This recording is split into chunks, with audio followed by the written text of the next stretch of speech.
3-year fixed mortgage rates recently fell to 4.5%, and the Toronto home prices have come down 10% from May to July.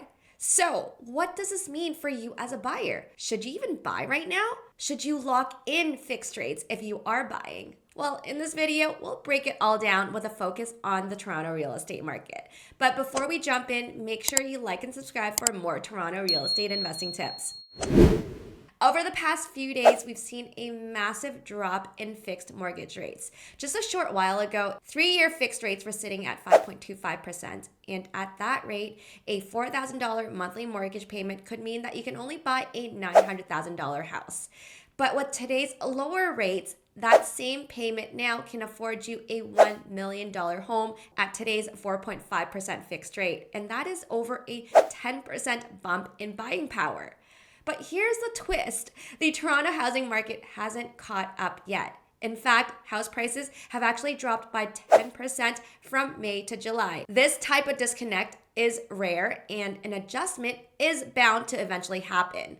But when will that be? Unfortunately, we don't have a crystal ball, but let me tell you, it never lasts forever. It's just a matter of time. Now, fixed rates have dropped down to 4.5%, and so you might be tempted to lock these rates in. But is that your best bet? Now, according to the big bank projections as of August of 2024, variable rates now could actually outperform fixed rates over the next 3 years. Now, because of this, it could be tempting to go variable, especially if rates continue to fall even more. But it really isn't so black and white.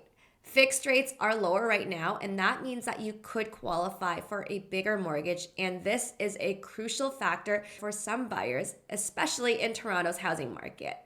Plus, there's also peace of mind. Locking in a fixed rate does give you more stability, and if you need to refinance and get more funds later, you can always add an extra leg and adjust that way. Right now, there is a unique opportunity in the Toronto real estate market thanks to the recent drop in rates and lagging home prices that have continued to fall with the summer market. Now, with lower prices and reduced mortgage rates, cash flows on investments are looking better than ever. What is happening is that you can now lock in a mortgage at a lower rate and snag a property at a much lower price compared to what you could have gotten a few months ago. But remember, these opportunities do not stick around forever, and the housing market in Toronto is always on the move, either up or down. The key here is making sure that rent yields are strong on your property and there is good long-term appreciation potential on your property as well. And that is definitely happening in houses in Toronto as the government is making it easier for you to add more units in the low-rise homes in Toronto. Single-family homes can now be turned into 4 units in the main house plus a backyard house. Development fees are waived, saving you up to $250,000.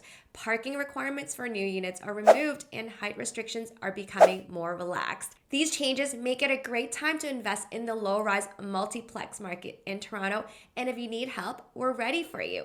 Whether you're thinking about buying or building, we can help you every step of the way. Our Toronto real estate sales brokerage specializes in investment properties and multiplexes in Toronto. Whether you're thinking about investing in a ready-to-go multiplex or you want to convert a single-family home into a multiplex, we can help you make smart choices. Here's how it's like to work with us. We'll learn more about you and then show you how to find good deals and eventually help you pick the best property for you. If you need renovations, we've got trusted contractors and can guide you throughout the entire process. Plus, we can handle renting and managing your property too. If you're ready to get started, just head over to this link here and let's chat.